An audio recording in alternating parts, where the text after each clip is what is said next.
ନମସ୍କାର ଦର୍ଶକ ବନ୍ଧୁ, ମୁଁ ପ୍ରଦୀପ ଆପଣମାନଙ୍କୁ ସ୍ୱାଗତ କରୁଛି ଆଜିର ଆଉ ଏକ ନୂଆ ଭିଡ଼ିଓରେ। ପ୍ରଧାନମନ୍ତ୍ରୀ ଆବାସ ଯୋଜନାର ଯେଉଁ ସେଲ୍ଫ ସର୍ଭେ ଆବାସ ପ୍ଲସ୍ 2024 ଆପ୍ ମାଧ୍ୟମରେ ଯେଉଁ ହିତାଧିକାରୀମାନେ କରିଥିଲେ ସେମାନଙ୍କର ବର୍ତ୍ତମାନ ଡ୍ରାଫ୍ଟ ଲିଷ୍ଟ ପ୍ରତ୍ୟେକ ପଞ୍ଚାୟତକୁ ଆସିସାରିଛି। ତ ଏହାରି ଉପରେ ସକାଳେ ମୁଁ ଗୋଟେ ଭିଡ଼ିଓ ଆପଣମାନଙ୍କ ସହିତ ସେୟାର କରିଥିଲି,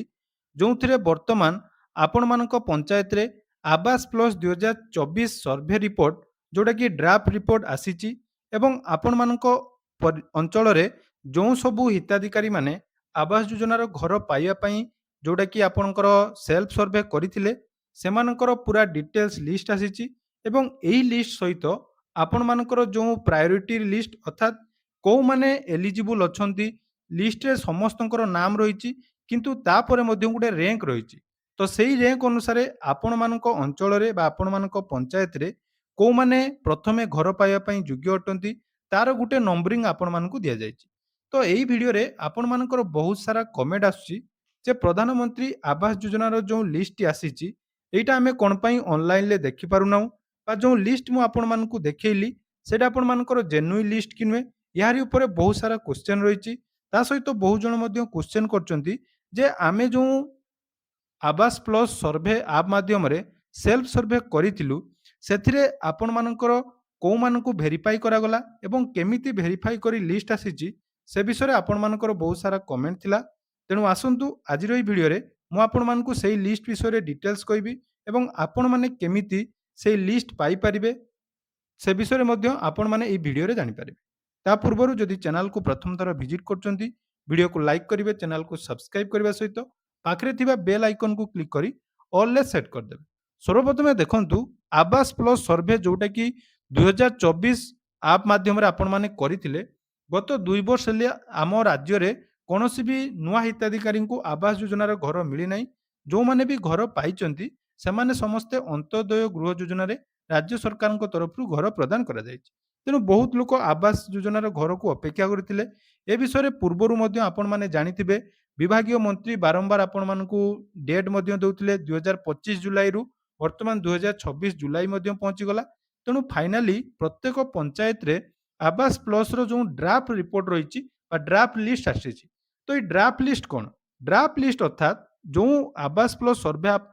ଆପ୍ଲିକେସନ୍ ମାଧ୍ୟମରେ ଆପଣମାନଙ୍କର ସେଲ୍ଫ ସର୍ଭେ କରିଥିଲେ, ଧରାଯାଉ ଆପଣମାନଙ୍କ ଗୋଟିଏ ପଞ୍ଚାୟତରେ 200 ଲୋକ ସେଲ୍ଫ ସର୍ଭେ କରିଥିଲେ, ତ ସେଇ 200 ଲୋକଙ୍କୁ ବର୍ତ୍ତମାନ ସର୍ଟଲିଷ୍ଟେଡ୍ କରାଯାଇଛି ଏବଂ ତାଙ୍କର ଯେଉଁଟାକି କ୍ୟାଟେଗୋରୀ ୱାଇଜ୍, କ୍ୟାଟେଗୋରୀ ଅର୍ଥାତ୍ କେଉଁମାନେ ପାଇବା ପାଇଁ ଏଲିଜିବୁଲ୍ ବା କେଉଁମାନଙ୍କର ଆବଶ୍ୟକତା ବେଶୀ ଅଛି, ଏଇଭଳି ଭାବରେ ତାଙ୍କର କ୍ୟାଟେଗୋରୀ କରାଯାଇ ତାଙ୍କୁ ଗୋଟେ ର୍ୟାଙ୍କ ପ୍ରଦାନ କରାଯାଇଛି। ଅର୍ଥାତ୍ ଯେତେବେଳେ ପଞ୍ଚାୟତକୁ ଟାର୍ଗେଟ୍ ଆସିବ ସେଇ ର୍ୟାଙ୍କ ଅନୁସାରେ ଯାହାର ନମ୍ବର 1ରେ ଅଛି ସିଏ 2, 3, ଧରାଯାଉ ଆପଣମାନଙ୍କର 200 ଜଣ ସେଲ୍ଫ ସର୍ଭେ କରିଛନ୍ତି, ତାଙ୍କ ଭିତରୁ ଟାର୍ଗେଟ୍ ଆପଣମାନଙ୍କର 50ଟି ଆସିଲା। ଯେତେବେଳେ 50ଟି ଟାର୍ଗେଟ୍ ଆସିଲା ତ ପ୍ରଥମ ଯେଉଁ 50 ଜଣ ପ୍ରାୟୋରିଟି ଲିଷ୍ଟରେ ଯେଉଁମାନଙ୍କର ନାଁ ଅଛି ବା ଯେଉଁମାନଙ୍କର ର୍ୟାଙ୍କ ଫାଷ୍ଟ 50 ଭିତରେ ଅଛି ସେମାନଙ୍କୁ ଫାଷ୍ଟ ପେଜରେ ଘର ମିଳିବ। ତାପରେ ପର୍ଯ୍ୟାୟକ୍ରମରେ ସମସ୍ତଙ୍କୁ ଘର ମିଳିବ। ତେଣୁ ଯେଉଁ ଲିଷ୍ଟଟି ଆସିଛି ସେଇ ଲିଷ୍ଟରେ କ'ଣ କ'ଣ ଅପଡେଟ୍ ଅଛି ଆପଣମାନଙ୍କୁ ମୁଁ ପ୍ରଥମେ ଦେଖାଉଛି, ତାହା ମଧ୍ୟ ଆପଣମାନେ ଦେଖନ୍ତୁ। ତ ଦେଖନ୍ତୁ ସର୍ବପ୍ରଥମେ ଏଠି ଯେଉଁ ମେନସନ୍ କରାଯାଇଛି କ'ଣ ଲେଖାଯାଇଛି ଦେଖନ୍ତୁ ନା ଆୱାଜ soft generated draft priority list, ଅର୍ଥାତ୍ ଏଇଟା ଆପଣମାନଙ୍କର ମେନ୍ ଲିଷ୍ଟ ନୁହେଁ, ମନେ ରଖନ୍ତୁ ଏଇଟା ହେଲା ପ୍ରାୟୋରିଟି ବେସିସ୍ରେ କେଉଁମାନେ ପାଇବା ପାଇଁ ଏଲିଜିବୁଲ୍ ତାର ଯେଉଁଟାକି ଲିଷ୍ଟ ପ୍ରସ୍ତୁତ କରାଯାଇଛି ଏବଂ ଏଇ ଲିଷ୍ଟ କେଉଁମାନେ ପ୍ରସ୍ତୁତ କରିଛନ୍ତି ତାରି ଉପରେ ମଧ୍ୟ ଆପଣମାନଙ୍କର ପ୍ରଶ୍ନ ଥିଲା। ଦେଖନ୍ତୁ ଲିଷ୍ଟ କେଉଁମାନେ ପ୍ରସ୍ତୁତ କରିଛନ୍ତି ସେଇଟା ତ ବର୍ତ୍ତମାନ ସୁଦ୍ଧା ଭେରିଫାଇ ହେଇନାହିଁ, କିନ୍ତୁ ଯଦି ଆମେ ଦେଖିବା ଗ୍ରାଉଣ୍ଡ ଲେବୁଲରେ ଯେଉଁମାନେ ବି ଆପଣମାନଙ୍କର ଆବାସ ସର୍ଭେ କରିବା ପାଇଁ ଯାଇଥିଲେ ତାଙ୍କୁ ମେନଲି ଆପଣମାନଙ୍କର ଜିପିଏଲର ଆପଣମାନଙ୍କର ସରପଞ୍ଚ ଏବଂ ପିଓ ଏଇମାନେ ହିଁ ଆପଣମାନଙ୍କର ଭେରିଫାଇ କରିଛନ୍ତି ଏବଂ ଯେଉଁ ରିପୋର୍ଟ ଦେଇଛନ୍ତି ସେଇ ରିପୋର୍ଟ ଆଧାରରେ ଏଠି ଆପଣମାନଙ୍କ ଲିଷ୍ଟ ଆସିଛି। ଏବଂ ଦେଖନ୍ତୁ ଏଠି ପୁରା ଫୁଲ୍ ଲିଷ୍ଟ ଆପଣମାନେ ପଞ୍ଚାୟତରେ ଯେଉଁମାନେ ବି ଆପଣମାନଙ୍କର ସେଲ୍ଫ ସର୍ଭେ କରିଥିଲେ ସମସ୍ତଙ୍କର ଲିଷ୍ଟରେ ନାଁ ଅଛି, କିନ୍ତୁ ତାଙ୍କର ଏଇଠି ଗୋଟେ ଦେଖନ୍ତୁ ର୍ୟାଙ୍କ କରାଯାଇଛି। ତ ସେ ର୍ୟାଙ୍କ ବିଷୟରେ ହିଁ ଆପଣମାନଙ୍କୁ ଜାଣିବା ପାଇଁ ପଡ଼ିବ। ଅର୍ଥାତ୍ ଯେତେବେଳେ ଆପଣମାନଙ୍କର ଘର ଆସିବ ଏଠି ଦେଖନ୍ତୁ ପ୍ରଥମେ ସିରିଏଲ ନମ୍ବର ରହିଲା, ତାପରେ ଆବାସ ପ୍ଲସ୍ ଆଇଡି ରହିଲା, ତାପରେ ତାଙ୍କର ନେମ୍ ରହିଲା, ତାଙ୍କର ଫାଦର ବା ହଜବେଣ୍ଡଙ୍କର ନେମ୍, ଭିଲେଜ ରହିଲା, ତାପରେ ସୋସିଆଲ କ୍ୟାଟେଗୋରୀ ରହିଲା, ଯେଉଁମାନେ ଜବ୍ କାର୍ଡ଼ ଦେଇଛନ୍ତି ତାଙ୍କର ଜବ୍ କାର୍ଡ଼ ଡିଟେଲ୍ସ, ମୋବାଇଲ ନମ୍ବରର ଲାଷ୍ଟ 4 ଡିଜିଟ୍। ତାପରେ ଦେଖନ୍ତୁ ଏଇ ଯେଉଁ ଦୁଇଟା ଅପସନ୍ ରହିଲା, ଗୋଟେ ରହିଛି କ୍ୟାଟେଗୋରୀ ୱାଇଜ୍ ର୍ୟାଙ୍କ ଆଉ ଗୋଟେ ରହିଛି overall rank. Category wise rank अर्थात एटा आपण मानकर किछि नुहे मेन जो ओवरऑल रैंक रहिछि एटा ही आपण मानकर जोटा कि भेरी करिवो देखंतु एठी आपण मानकर ओवरऑल रैंक रे कहार 3 नंबर अछि कहार 1 नंबर अछि कहार 16 नंबर कहार 4 नंबर कहार 24 नंबर एई जो रैंक टी आसीछि वर्तमान प्रायोरिटी बेसिस रे जो मानकु आपण मानको पंचायत लेवल चिन्हट करा जायछि जे एउ माने होउछि प्रथम हिताधिकारी जो माने कि पाइबा पई योग्य अटंती तेणु एही प्रायोरिटी लिस्ट जोटा कि आसीछि बा ओभरऑल रैंक सेही रैंक हिसाब रे आपण मानकु घर प्रदान करा जिवो एवं जो मानकर एही रैंक रे सर्वप्रथमे ना थिबो तो आपण मानकर जेतेबेले टार्गेट आसीबो आपण मानको पंचायत को तो सेही टार्गेट बेसिस रे आपण मानकु जाकी घर प्रदान करा जिवो तेणु ସମସ୍ତଙ୍କୁ ଘର ମିଳିବ କି ନାହିଁ ସେଟା ତ ପରବର୍ତ୍ତୀ ସମୟରେ ଟାର୍ଗେଟ ବେସିସରେ ଯେହେତୁ ମିଳୁଛି ତେଣୁ ସେଇଟା ଆପଣମାନେ ପରବର୍ତ୍ତୀ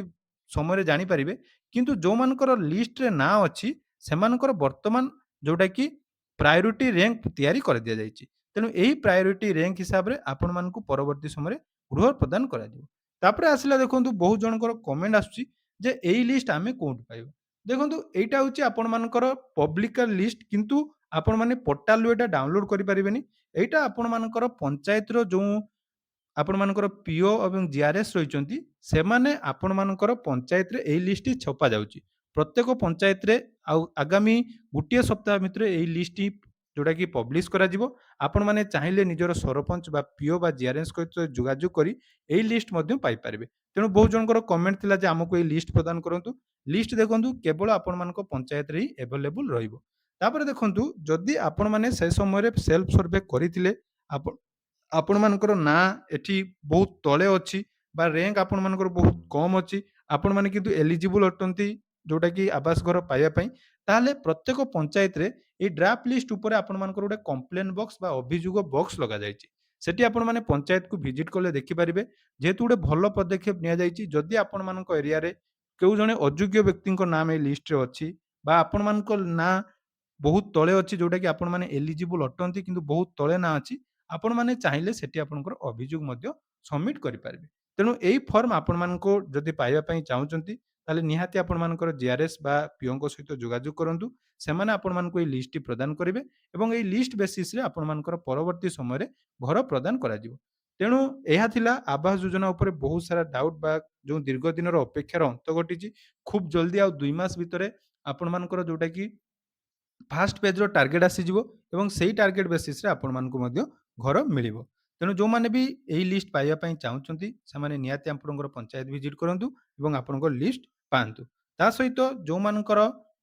ଲିଷ୍ଟରେ ନାଁ ନାହିଁ ବା ସେ ସମୟରେ ଆପଣମାନେ ସର୍ଭେ କରିନାହାନ୍ତି ସେମାନେ ଯଦି ଚାହୁଁଛନ୍ତି ସର୍ଭେ କରିବା ପାଇଁ ବର୍ତ୍ତମାନ ସୁଦ୍ଧା ତା ଉପରେ କୌଣସି ଅପଡେଟ୍ ନାହିଁ ବା ନୂଆ ହିତାଧିକାରୀଙ୍କୁ ଯୋଡ଼ିବା ପାଇଁ କୌଣସି ପଦକ୍ଷେପ ନିଆଯାଇନାହିଁ ଯଦି ପରବର୍ତ୍ତୀ ସମୟରେ କିଛି ଅପଡେଟ୍ ଆସିଲା ଆପଣମାନଙ୍କୁ ମୁଁ ଏହି ଚ୍ୟାନେଲ ମାଧ୍ୟମରେ ଡିଟେଲ୍ସ ଜଣାଇବି ଆଶା କରୁଛି ଭିଡ଼ିଓଟି ଆପଣମାନଙ୍କୁ ଇନଫର୍ମେଟିଭ୍ ଲାଗିଥିବ ତ ଯଦି ଭିଡ଼ିଓଟି ଭଲ ଲାଗିଛି ଚ୍ୟାନେଲକୁ ସବସ୍କ୍ରାଇବ୍ କରିବେ ଏବଂ ଆପଣମାନେ କେଉଁ କେଉଁ ଡିଷ୍ଟ୍ରିକ୍ଟରୁ ଭିଡ଼ିଓ ଦେଖୁଛନ୍ତି କମେଣ୍ଟ ସେକ୍ସନରେ ଜଣାଇବେ ଧନ୍ୟବାଦ